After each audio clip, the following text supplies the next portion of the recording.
नमस्कार, राधे राधे, कैसे हैं आप लोग? आज हम आपके सामने लेके आए हैं जो हमारा एग्रोनॉमी का जो पोर्शन बचा हुआ था, ठीक है? हमने कुछ पोर्शन एग्रोनॉमी का छोड़ दिया था उस टाइम पे जब हम लोग एग्रोनॉमी कंप्लीट कर रहे थे, उसी को हम लोग कंप्लीट करेंगे। साथ ही साथ आपका जो एजीटीए का जो एग्ज़ाम है, ठीक है? वो 13 जुलाई को नोटिफ़िकेशन आ चुका है, 13 जुलाई को कन्फर्म हो गया आपका एग्ज़ाम होगा, ठीक है? साथ ही साथ जो हमारा जो ये बुक सीरीज़ चल रही है, ठीक है?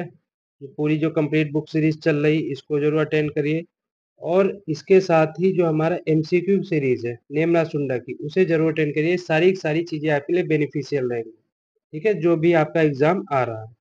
चलिए हम लोग चलते हैं, इसमें क्या कहा जा रहा है? जुताई, इसमें पॉइंट क्या है? जुताई या टिलेज जो होता है, इससे मिट्टी की जल धारण क्षमता और गतिशीलता बढ़ जाती है, ठीक? जल धारण क्षमता का मतलब होता है जो वाटर होल्डिंग कैपेसिटी होती है वो क्या होती है? बढ़ जाती है, ठीक है? लेकिन जो स्थूल घनत्व होता है, बल्क डेंसिटी जो होती है क्या होती है? कम हो जाती है, ठीक है? वेटलैंड जो प्लाऊ होता है लकड़ी के हलों में सबसे छोटा होता है। कौन सा? Wetland plough. वेटलैंड प्लाऊ जो होता है लकड़ी के जो हल होते हैं उसमें सबसे छोटा होता है, ठीक है? इस और क्या कह रहा है इसमें? और इसमें कहा जा रहा है जिसका उपयोग धान में पडलिंग के लिए किया जाता है, जिसकी जो दक्षता या जो इसकी कैपेसिटी बोल देते हैं 8 घंटे के लिए 0.1 हेक्टेयर की है, ठीक है? अगला पॉइंट क्या कहा जा रहा है? ब्लेड हैरो की बुआई से पहले खरपतवार नियंत्रण के लिए इस्तेमाल किया जाने वाले को क्या कहते हैं? बाखर के रूप में जाना जाता है, ठीक है? सिंचाई की स्प्रिंकलर प्रणाली लेटेंट हीट पैदा करने के कारण फसल की ठंड से सुरक्षा प्रदान करती है, ठीक है? ये जो स्प्रिंकलर इरिगेशन होता है ये फसल को कैसे सुरक्षा प्रदान करेगी क्योंकि इसमें क्या होता है लेटेंट हीट जो होता है वो पैदा होती है, जिसके कारण क्या होता है ये ठंड से फसलों को बचाती है। परिपक्वता के समय दलहनी फसलों की फलियाँ जो खुल जाती हैं या फट जाती हैं, उसको किस रूप में जाना जाता है? डेहिसेंट के रूप में। किस रूप में जाना जाता है? डेहिसेंट के रूप में जाना जाता है। लेथिरस से लगातार सेवन से लेथिरिज्म नामक बीमारी हो जाती है क्योंकि इसमें दोनों में BOAA benzo oxalic acetic acid जो होता है ये न्यूरोटॉक्सिन पाया जाता है, ठीक है? किसमें? लेथिरस में। जिसके कारण हमारी कौन-सी बीमारी हो जाती है? लेथिरिज्म हो जाता है, ठीक है? इसको थोड़ा फास्ट करेंगे क्योंकि रिवीजन सीरीज़ के तौर पे आप इसे ले सकते हैं। उर्वरक जो हरी खाद वाली मिट्टी में सफल फसल उगाने के लिए पसंद किया जाता है कौन-सा? फॉस्फेटिक उर्वरक, ठीक है? कम मैग्नीशियम तत्व वाली घास खाने से जो हमारे मवेशी या जो हमारे गाय-भैंस होते हैं उसमें हाइपोमैग्नीसीमिया हो जाता है, ठीक है? जिसमें क्या होता है ग्रास टिटेन जिसे हम लोग क्या कहते हैं और ग्रास टिटेनी के नाम से जाना जाता है, ठीक है? अगर कम मैग्नीशियम वाली घास अगर खाते हैं हमारे मवेशी या जानवर। सार्वजनिक भूमि पर पशुओं को चराने की प्रथा को क्या कहते हैं? रैंचिंग कहते हैं। क्या कहते हैं? रैंचिंग कहते हैं। किसी निश्चित समय पर दिए गए स्थान पर उपस्थित वातावरण की स्थिति को क्या कहते हैं? मौसम कहते हैं। क्या कहते हैं? मौसम कहते हैं, ठीक है? मतलब कोई एक निश्चित स्थान दिया गया है और उसमें निश्चित समय में जो उस वहाँ का वातावरण है, उसकी स्थिति है, उसे क्या कहेंगे? मौसम कह देंगे, ठीक है? अगला पॉइंट हम लोग देखते हैं, दुनिया में चीनी के उत्पादन में दूसरा और खपत में भारत का पहला स्थान है, ठीक है? उत्पादन के बाद की बात करें तो दूसरा स्थान है, खपत की बात करें तो पहला स्थान है। तंबाकू भारत में कृषि वस्तुओं के बीच अधिकतम उत्पाद शुल्क में योगदान देते हैं, मतलब जो एक्साइज रेवेन्यू होता है, एक्सरसाइज का मतलब होता है एक्साइज, ठीक है? इस एक्साइज का मतलब होता है जो हमारी बॉर्डर में, ठीक है? जब हमारा कोई सामान इम्पोर्ट एक्सपोर्ट होता है तो बॉर्डर पे एक ड्यूटी लगती है, ठीक है? ड्यूटी का मतलब होता है टैक्स टाइप का लगता है, ठीक है? उससे सबसे ज़्यादा रेवेन्यू में किससे प्राप्त होता है? तंबाकू से प्राप्त होता है। भारत हाइब्रिड कॉटन को व्यावसायिक रूप से विकसित करने वाला एकमात्र देश है। मतलब जो हाइब्रिड कॉटन है उसको जो कॉमर्शियल रूप से जो डेवलप करने वाला पहला और एकमात्र देश कौन-सा है? भारत है। कर्नाटक राज्य में कॉफ़ी का सबसे बड़ा उत्पादक है, ठीक है? कौन-सा? कर्नाटक राज्य। विश्व में तंबाकू का सबसे बड़ा उत्पादक और खपत करने वाला देश कौन-सा है? चीन। मतलब उत्पादित भी सबसे ज़्यादा करता है और खाता भी कौन है? चीन। तंबाकू उत्पादन में भारत का तीसरा स्थान है, ठीक है? अगला बात करते हैं, अगला पॉइंट क्या कह रहा है? फिनाइल मर्क्यूरिक एसिड पीएमए एक रसायन जिसका उपयोग कृषि फसल में रंध्र बंद करने के वाले प्रति उत्सर्जक पदार्थ के रूप में काम किया जाता है, ठीक है? फिनाइल मर्क्यूरिक एसिड, ठीक है? ज्वार को केमल क्रॉप एवं मोटे अनाजों के राजा के रूप में जाना जाता है। ठीक है। विश्व में हाइब्रिड धान जो टेक्नोलॉजी है, हाइब्रिड राइस पैडी टेक्नोलॉजी का व्यवसायीकरण करने वाला चीन के बाद भारत दूसरा स्थान, ठीक है। भारत में हरित क्रांति के दौरान गेहूं की HD 2329 किस्म ने अधिकतम उत्पादन में योगदान दिया। कौन सी? HD 2329, ठीक है। पानी के कटाव में 3 मीटर गहरी और 18 मीटर से अधिक चौड़ी गलियों को कीस के रूप में जाना जाता है। छोटी छोटी गली या G2 के रूप में जाना जाता है। किस नहीं मतलब किस रूप में जाना जाता है, ठीक है। 3 टाइप की गलियां होती हैं, G1, G2, G3, ठीक है। अगर G1 की बात करते हैं तो इसमें जो गलियां होती हैं 3 मीटर से कम गहरी होती है और 18 मीटर से कम चौड़ी होती है, ठीक है। G2 क्या होती है, 3 मीटर गहरी होती है और 18 मीटर से अधिक चौड़ी होती है, ठीक है। G3 की बात करते हैं तो G3 जो होता है 3 से 9 मीटर गहरी होती है, 18 मीटर की चौड़ी होती है, 8 से 15% तक क्या होती है, इसमें ढलान भी होती है, ठीक है। इसे G3 के रूप में जाना जाता है। ढलान 8 से 15%, 18 मीटर क्या होती है, चौड़ाई होती है, 3 से 9 मीटर गहरी होती है। जिस दिशा में हवाएं आ रही होती उन्हें क्या कहते हैं, पवन वर्ड दिशा या विंड वर्ड, विंड वर्ड, ठीक है। जिस तरफ से पवने या जो हवाएं आ रही होती है, ठीक है। जैसे हम लोग गांव में कहते नहीं, अगर पश्चिम से हवा चल रही तो उसे क्या कहेंगे, पूरब से हवा चल रही पुरवैया कह देंगे, पुरवैया कह देंगे। पश्चिम से हवा चल रही तो क्या कहते हैं, पछुआ कह देते हैं। इसको हम लोग क्या कहते हैं, इसे विंड वर्ड कहते हैं। अगर इधर से हवा आ रही है तो इधर से हम लोग इस एरिया या इस डेस्टिनेशन को क्या कहेंगे, इस डायरेक्शन को क्या कहेंगे, विंड वर्ड डायरेक्शन, ठीक है। अगला पॉइंट क्या है, एग्रोनॉमिक उपायों, जो हमारे एग्रोनॉमिक उपाय होते हैं या सॉल्यूशन होते हैं, उनका उपयोग क्षरण को कम करने के लिए किया जाता है, जिसमें ढलान कितनी होनी चाहिए, 2% से कम। अगर एग्रोनॉमिक उपाय कर रहे हैं तो उसमें ढलान कितनी होनी चाहिए, 2% से कम होनी चाहिए। बेंच टेरेसिंग आमतौर कितने परसेंट ढलानों पर अपनाया जाता है, 16 से 33%। कौन सा? Bench terracing. देश में कृषि वैज्ञानिकों को दिए जाने वाला सर्वोच्च पुरस्कार रफी अहमद किदवई पुरस्कार होता है, ठीक है। इन वर्षों ने भारतीय अर्थव्यवस्था के सकल जो GDP होता है उसमें कृषि का योगदान दिन प्रतिदिन क्या हो रहा है, घट रहा है, ठीक है।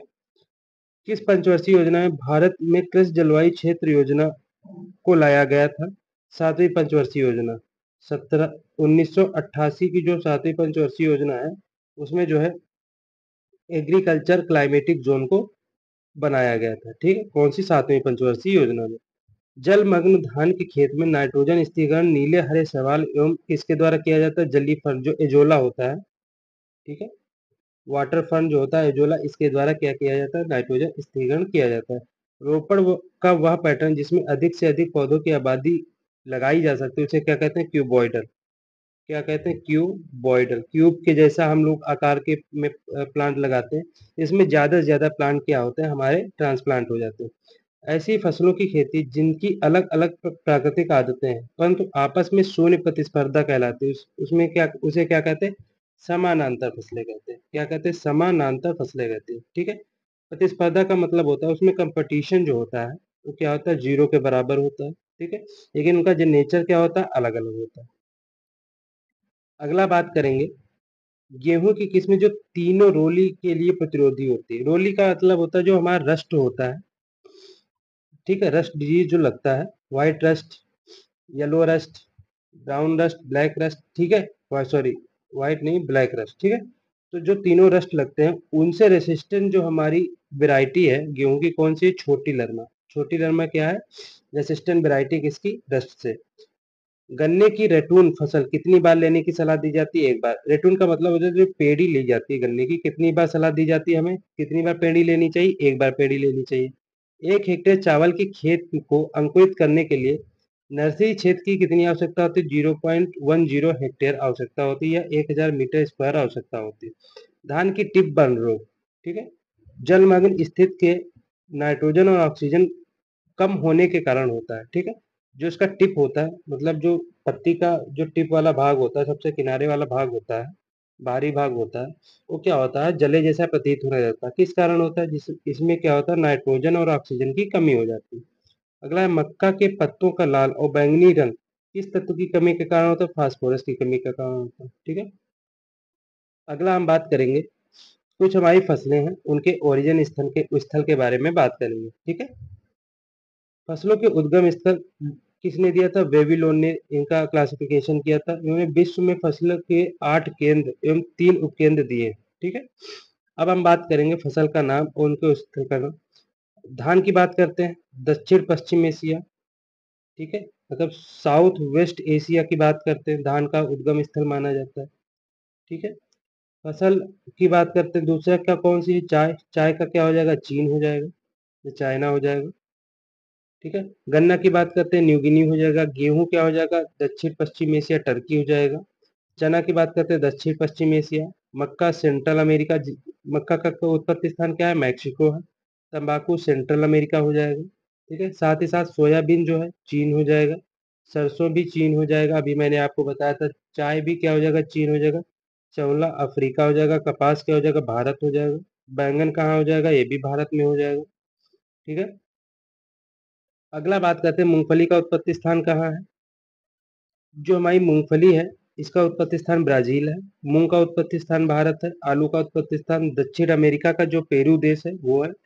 दूसरा बात करते हैं, अरहर का उत्पत्ति स्थान अफ्रीका। ज्वार का भी अफ्रीका माना जाएगा और बाजरे का भी अफ्रीका उत्पत्ति स्थान माना जाता है। ठीक है, अब हम बात करते हैं शब्द एवं उनसे कुछ जो संबंधित वैज्ञानिक हैं उनके बारे में बात करेंगे। सबसे पहले बात करते हैं इरिगेशन एग्रोनॉमी।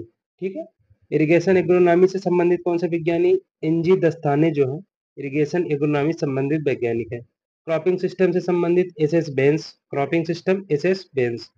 इरिगेशन इंजीनियरिंग की बात करते हैं, ए एम मिशेल। ठीक है, S R N F slow release nitrogen fertiliser. ठीक है, doctor Rajendra Prasad. Slow release nitrogen fertiliser, इसके इससे संबंधित व्यक्ति कौन है? डॉक्टर राजेंद्र प्रसाद। गेहूं की सीआरआई स्टेज, बीएल भरद्वाज। कार्यात्मक पोषक तत्व या फंक्शनल न्यूट्रिएंट, डीजे निकोलसर 1963 इन्होंने दिया था। पोषक तत्वों की अनिवार्यता किसने दी थी? आर्नर ने स्ट्राउट ने 1939 में। दोबारा आर्नर ने 1954 में पुनः इसे क्या किया था? पब्लिश किया था। ठीक है, कब? 1954 में। एग्रोबायोलॉजी किसने दिया था? विलकॉक्स ने दिया था। अगला बात करते हैं, IWCP रेशियो, परिहार एवं एटॉल ने दिया था। कब? 1974 में। बाजरा में जो रोपाई होती, ट्रांसप्लांटिंग होती पर्ल मिलेट में, किसके द्वारा दी गई थी? डॉक्टर गौतम के द्वारा। प्रभावशीलता का गुणांक, कोएफिशिएंट ऑफ इफेक्टिवनेस, किसने दिया था? निची पोरोविक ने दिया था। किसने दिया था? निची पोरोविक ने दिया था।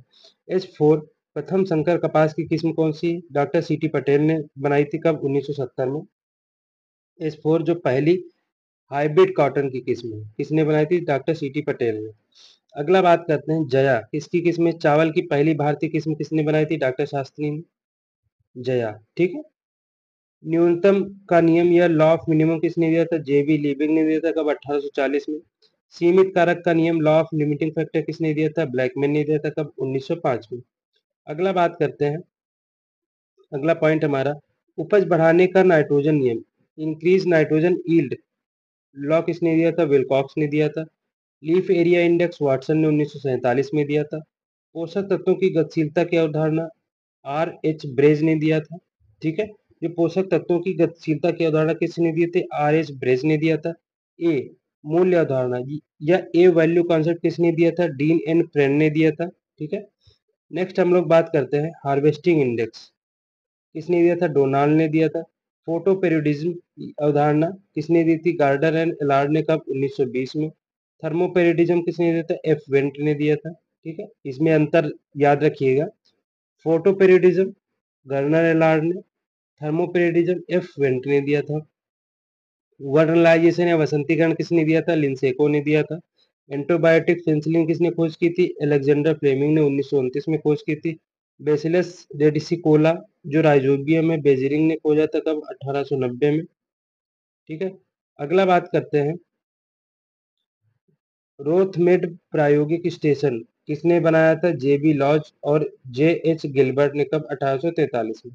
ठीक है, अब हम बात करेंगे कुछ हमारे जो एरियाज हैं उनसे संबंधित, जो उनके फादर्स हैं, संस्थापक हैं, उनके बारे में बात करेंगे। पहला है फील्ड प्लॉट टेक्निक, किसने खोजा था? इसके जनक कौन है? JB बॉसिंगॉल्ट। कौन है? JB बॉसिंगॉल्ट है। सॉयल साइंस या पेडोलॉजी के पिता VV डाकुचियो माना जाता है। गोल्डन रेवोल्यूशन की बात करते हैं, KL चड्ढा को माना जाता है इसका फादर। भूपरिष्करण या इसे बोलते हैं टीलेज एवं वीट साइंस के पिता जेंथ्रो टूल को माना जाता है। मृदा परीक्षण तकनीक के पिता एमएल ड्रॉप को माना जाता है, ठीक है। यह सॉइल टेस्टिंग का जनक किसे माना, मृदा सूक्ष्म जीव विज्ञान के जनक एस एन विनोग्रेडस्की को माना जाता है। कृषि रसायन विज्ञान के जनक जेवी लेविक को माना जाता है, ठीक है। तो ये तो हमारे हो गए कुछ इंपॉर्टेंट पॉइंट जो थे, ठीक है। अब हम यूनिट 1 की तरफ बढ़ेंगे। इसमें हम लोग जानेंगे कि एग्रोनॉमी होता क्या है, इससे संबंधित कुछ टर्म है, इससे संबंधित कुछ इतिहास है, उसके बारे में जानेंगे, ठीक है। सबसे पहले बात करते हैं एग्रोनॉमी। एग्रोनॉमी दो शब्दों से मिलकर, सबसे पहले हम जानते हैं ये ग्रीक भाषा का शब्द है, ठीक है। ये दो शब्दों से मिलकर बना है, एग्रोस और नोमोस। एग्रोस का मतलब होता है खेत, नोमोस का मतलब होता है प्रबंधन। हम लोग जब खेत का प्रबंधन करते हैं, ठीक है, उसे हम लोग क्या कहते हैं, एग्रोनॉमी कहते हैं। उस प्रबंधन में हमारा ये सिंचाई हो गया, स्ट्रक्चर हो गया सही से बनाना, उसकी जुताई हो गया, उसमें फर्टिलाइजर हो गया, उसमें फसल उगाना हो गया, उसमें बहुत सारी ऐसी चीजें जिससे हम खेत का प्रबंधन करके हम उससे उपज प्राप्त कर सकते हैं, उसे हम लोग कहते हैं एग्रोनॉमी, ठीक है। कुछ डेफिनेशंस हैं, उनको पढ़ लेते हैं। सस्य विज्ञान को कृषि विज्ञान की भाषा शाखा के रूप में परिभाषित किया जा सकता है, जो उच्च उत्पादकता के लिए फसल को अनुकूल वातावरण प्रदान करने वाले तरीकों को अपनाए जाने से संबंधित है, ठीक है। भारतीय कृषि मुख्य रूप से जीवन न्याय या सबसिस्टेंस के रूप में है। अगला बात करते हैं पीटर डी क्रेसेंजी। अगला बात किसकी करेंगे, पीटर डी क्रेसेंजी ने पहली बार अपनी पुस्तक ऑपस रूरेलियम कामोडारम में एग्रोनॉमी से संबंधित कई साहित्य एकत्र किए। बहुत इंपॉर्टेंट बुक है ऑपस रूरेलियम कामोडारम। ये पूछी जाती है कि ये किसकी पुस्तक है, तो किसकी है, पीटर डी क्रेसेंजी। और इन्हें पीटर डी क्रेसेंजी को फादर ऑफ एग्रोनॉमी के रूप में जाना जाता है, ठीक है। वॉन हेलमोंट की बात करते हैं। इन्होंने निष्कर्ष निकाला कि वनस्पति का मुख्य तत्व पानी है, ठीक है। जो हमारी वेजिटेटिव होती हैं, ठीक है, उनका सबसे मुख्य न्यूट्रिएंट की बात करें तो क्या है, पानी है, ठीक है। अगला बात करते हैं जेंथ्रोटुल ने क्या कहा। जेंथ्रोटुल ने एक पुस्तक हॉर्स होइंग हस्बेंड्री, ये भी इंपॉर्टेंट है, प्रकाशित की। उनके द्वारा सबसे पहले वीड एंड जीरो टीलेस शब्द दिए गए। उन्हें खरपतवार विज्ञान के पितामह या फादर ऑफ वीड साइंस के रूप में जाना जाता है, या फादर ऑफ टीलेस के रूप में भी जाना जाता है। अगला है आर्थर यंग। इन्होंने पोल्ट्री डंग, कूड़े बारूद आदि जैसे कई सामग्रियों को लगाकर फसलों की पैदावार बढ़ाने के लिए पॉट कल्चर प्रयोगों के संचालन किया। इन्होंने 46 संस्करणों में एनल्स ऑफ एग्रीकल्चर के रूप में अपना काम प्रकाशित किया, ठीक है। अगला बात करते हैं, सॉरी, खेती के लिए सबसे अगला बात करते हैं खेती के लिए सही मायने में वैज्ञानिक दृष्टिकोण की शुरुआत 1840 में जस्टस वान लीविंग ने की थी। इसने जस्टस वान लीविंग ने की थी, ठीक है। कुछ हमारे इंपॉर्टेंट कॉन्सेप्ट हैं, उनको हम लोग पढ़ेंगे। सबसे पहला कॉन्सेप्ट है लीफ एरिया इंडेक्स। सबसे पहला कॉन्सेप्ट क्या है, लीफ एरिया इंडेक्स, ठीक है। ये किसने दिया था, सबसे पहले देखते हैं, वाटसन ने दिया था। कब, 18 19 सॉरी 1948 या 1948 में प्रकाशित किया था लीफ एरिया इंडेक्स। ये होता क्या है, जो लीफ एरिया इंडेक्स होता है कुल पत्ती का क्षेत्र होता है, ठीक है, जो टोटल पत्ती का क्षेत्र होता है, और जो ग्राउंड एरिया होता है, ठीक है, उसको हम लोग क्या कहते हैं, भाग दे देते हैं। मतलब टोटल पत्ती के क्षेत्र को ग्राउंड एरिया से भाग दे देते हैं, उसे हम लोग क्या कहते हैं, लीफ एरिया इंडेक्स के रूप में जाना जाता है। ये दिया किसने था, ये दिया था वाटसन ने 1948 में। अगला बात करते हैं लैंड इक्विवेलेंट रेशियो की। इसका अर्थ एकमात्र फसल द्वारा धारण क्षेत्र से उत्पादित उपज एवं इंटरक्रॉपिंग से प्राप्त उपज का अनुपात, ठीक है।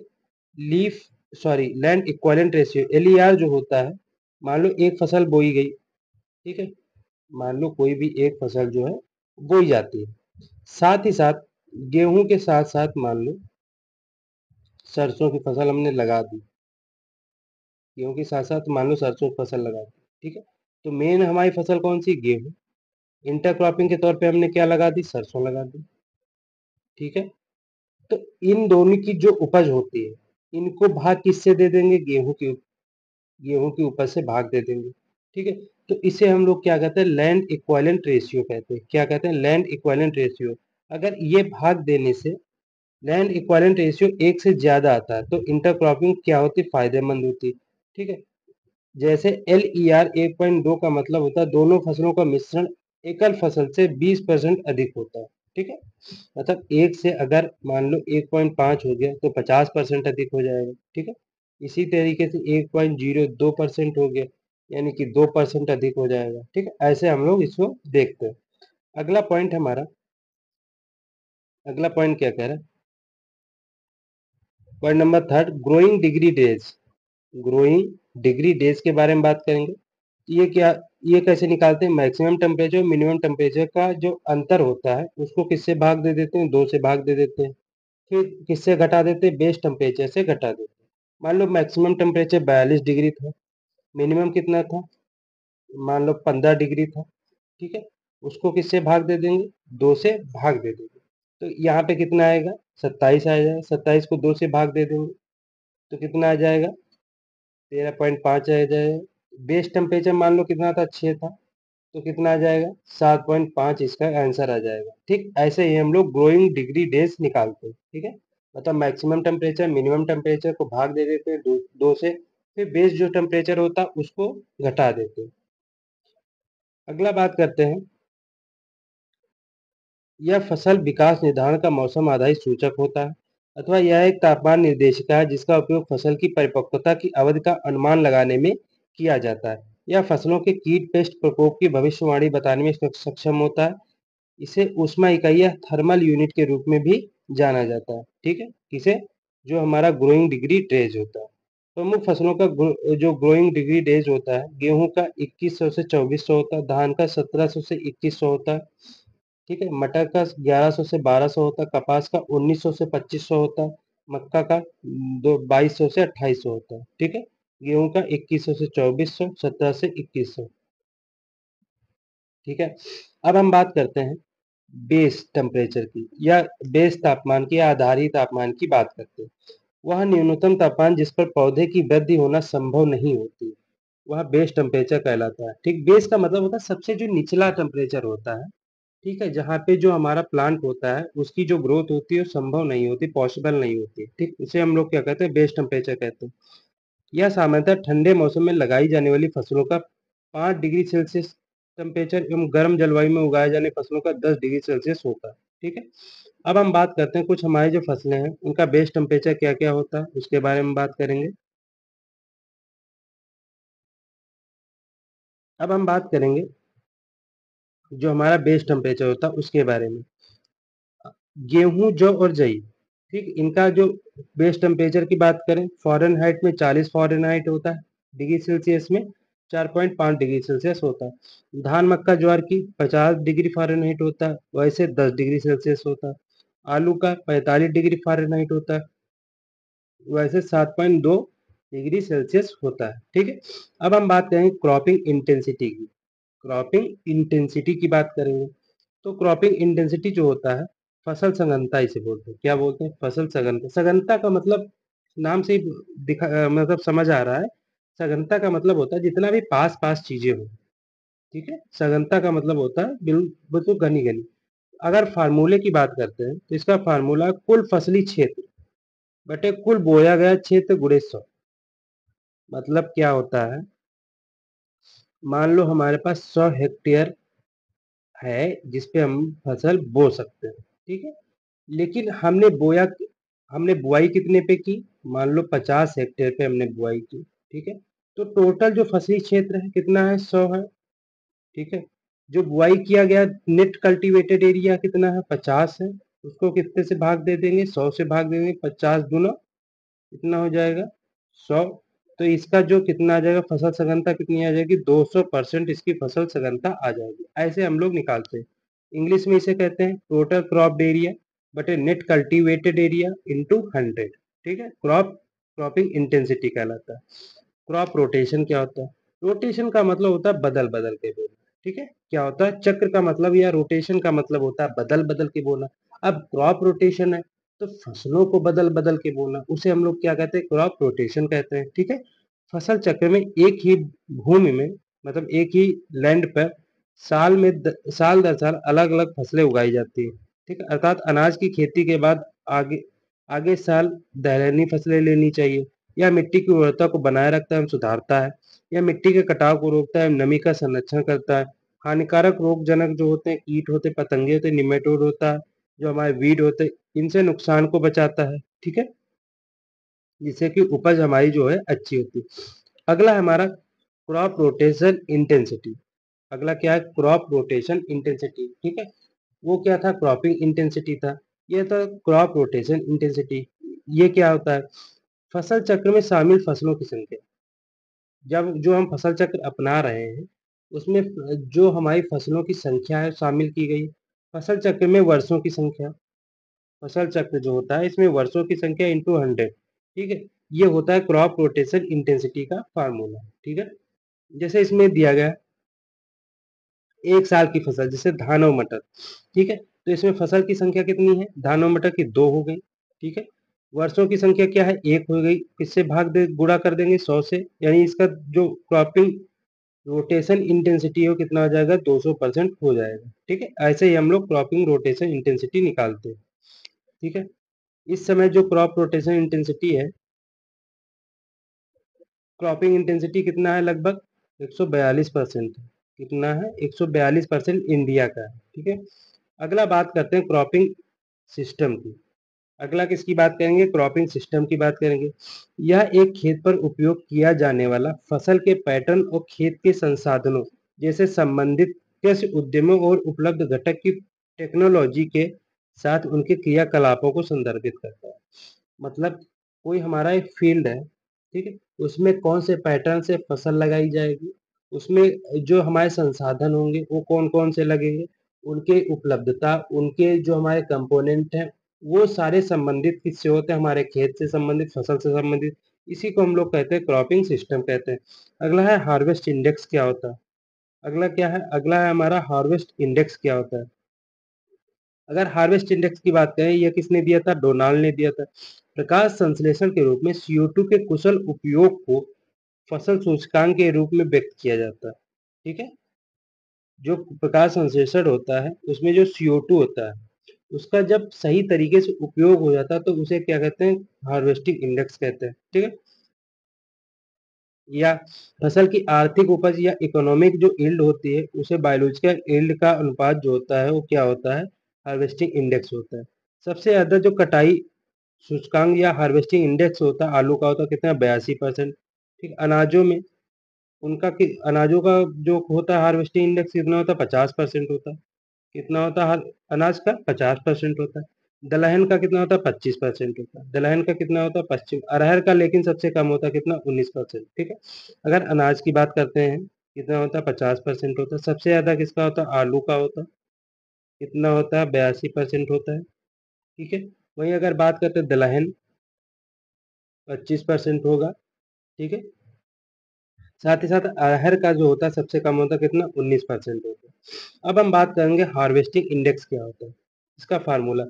तो जो हमारी इकोनॉमिक यील्ड होती है और जो हमारी बायोलॉजिकल यील्ड होती है उसको किससे गुणा कर देते हैं? 100 से गुणा कर देते हैं। मतलब मान लो हमने गेहूं की फसल ली थी तो हमें जो गेहूं गेहूं का दाना मिला, ठीक है, मान लो मैं 40 कुंटल जो है गेहूं का दाना मिला। ठीक है, और अब किससे भाग देंगे? गेहूं का दाना तो था ही, साथ ही साथ जो उसका भूसा बना, मान लो हमें 10 कुंटल भूसा भी मिल गया। ठीक है, तो ये टोटल कितना हो गया? 40/50। ठीक है, 10 40 10 50 हो जाएगा, गुणे 100। 50 दूना 100, यानी 80% जो होता है ये आ जाएगा हार्वेस्टिंग इंडेक्स आ जाएगा। कितना? 80 जो होता है हार्वेस्टिंग इंडेक्स आ जाएगा। ठीक है, हार्वेस्टिंग इंडेक्स गुणांक के विभाजन जो पार्टिशनिंग कॉफिशिएंट इसके जो होता है समान रहता है। अगला है प्रभावशीलता का गुणांक या कॉफिशिएंट ऑफ इफेक्टिवनेस। क्या है? Coefficient of effectiveness. ठीक है, सीई क्या बोलते हैं? Coefficient of effectiveness. ये क्या होता है? सिंक को स्रोत से क्या कर देते हैं? भाग दे देते हैं और 100 से गुणा कर देते हैं। अब सिंक और स्रोत होता क्या है? स्रोत को बोलते हैं सोर्स। पौधों के वेज से जहाँ प्रकाश संश्लेषण होता है आमतौर पर पत्तियां, वो क्या होती है? सोर्स होती है। सिंक क्या होता है? जहाँ प्रकाश संश्लेषण से बना पदार्थ इकट्ठा होता है, आमतौर पर अनाज जो ग्रेन्स होते हैं सिंक होता है। लेकिन अपवाद अपवाद हो सकता है, जैसे आलू। आलू में तना, चुकंदर में जड़ें और पालक में पत्तियां सिंक होती हैं। आलू में क्या होता है? तना होता है, चुकंदर में जड़ें होती है, पालक में पत्तियां जो होती हैं क्या होती है? सिंक के रूप में काम करती है। ठीक है, मतलब जहाँ प्रकाश संश्लेषण हुआ वो क्या हो गया, वो सोर्स हो जाएगा। जहाँ पे प्रकाश संश्लेषण के द्वारा जो भोजन बना वो इकट्ठा हुआ, वो क्या हो जाएगा, सिंक हो जाएगा। ठीक है, अब हम बात करेंगे सोरगम सिकनेस की। अब हम किसकी बात करेंगे, सोरगम सिकनेस क्या होता है इसके बारे में बात करेंगे।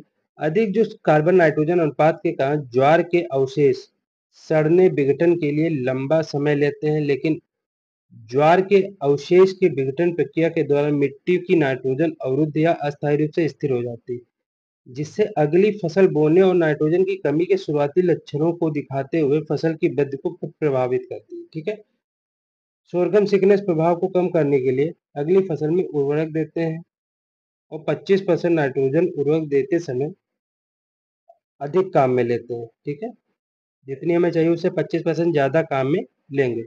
अगला बात करते हैं यूनिट नंबर 2 की। इसमें हम लोग पढ़ेंगे ड्राई लैंड एग्रीकल्चर के बारे में।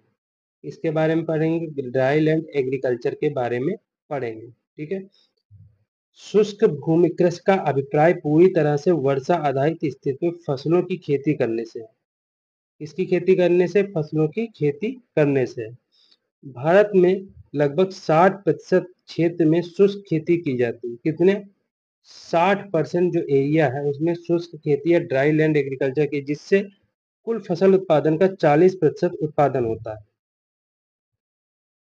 ठीक है, मतलब जितना भी हमारा एरिया है जहाँ पे एग्रीकल्चर किया जा सकता है, उसमें अगर नेट की बात करें तो 60% पे केवल हम फसल उगाते हैं।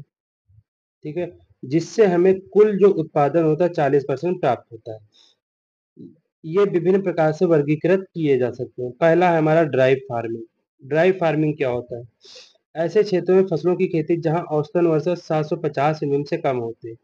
फसल अवधि के दौरान लंबे समय तक सूखा रहने के कारण फसल खराब होने से आम बात है। शुष्क क्षेत्रों में नमी संरक्षण की मदद से शुष्क खेती की जा सकती है। इन क्षेत्रों में वैकल्पिक भूमि उपयोग प्रणाली का सुझाव दिया गया है।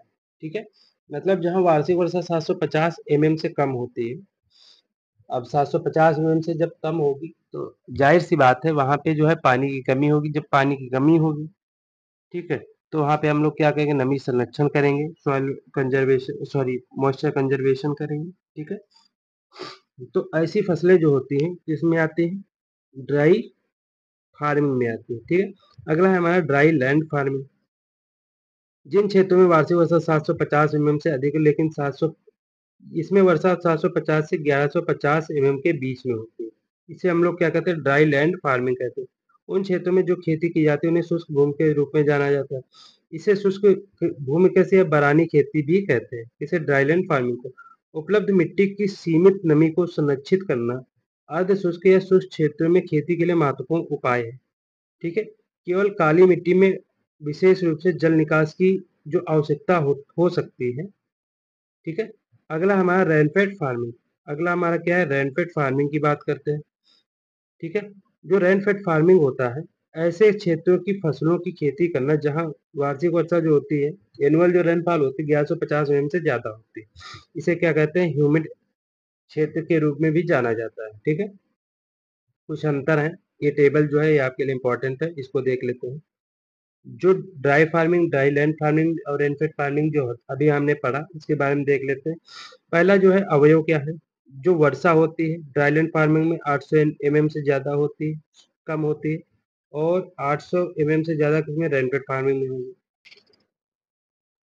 अब हम बात करते हैं फसल में नमी की उपलब्धता। ठीक है, जो मॉइस्चर अवेलेबिलिटी होती है ड्राई लैंड फार्मिंग में कम होगी, क्योंकि यहाँ वार्षिक वर्षा 800 mm से कम होती है। रेनफेड फार्मिंग में ज्यादा होगी, पर्याप्त होगी। ठीक है, वाष्पोत्सर्जन जो होता है ज्यादा होता है लैंड ड्राई लैंड फार्मिंग में, वाष्पोत्सर्जन कम किसमें होता है, रेनफेड फार्मिंग में। ठीक है, फसल उगाने की जो अवधि होती है, दिनों की संख्या कितनी होती है रेनफेड फार्मिंग में, 200 दिन से कम होती है, 200 दिन से ज्यादा होती है किसमें, रेनफेड फार्मिंग में। ठीक है, अगला बात करते हैं एरिया की। अगला किसकी बात करेंगे, एरिया की बात करेंगे। ये क्या होता है, शुष्क होता है, मतलब ड्राई होता है, और उपशुष्क भी हो सकता है, उप आर्द्र भी हो सकता है। ठीक है, ह्यूमिड भी हो सकता है। ये ह्यूमिड और उप आर्द्र हो सकता है। ठीक है, फसल प्रणाली की बात करते हैं। एकल हो सकता है, सिंगल रूप से फसल बो सकते हैं, या मिश्रित या मिक्स फसल बो सकते हैं। इस जो ये होता है रेनफेड फार्मिंग में डबल हो सकता है और इंटरक्रॉपिंग हो सकती है। बाधाओं की बात करते हैं। इसमें वायु एवं जल क्षरण होता है, इसमें केवल जल क्षरण होता है, इसमें रेनफेड फार्मिंग में, ठीक है। तो यहाँ तक हमने आज कंप्लीट कर लिया है, ठीक है। नेक्स्ट हमारी क्लास जो होगी एग्रो क्लाइमेटिक जोन जो होते हैं या रीजन जो होते हैं उनके बारे में यहाँ से हम लोग पढ़ेंगे, ठीक है। उम्मीद है क्लास आपको अच्छी लगी होगी। तो मिलते हैं अगली क्लास में, तब तक के लिए धन्यवाद।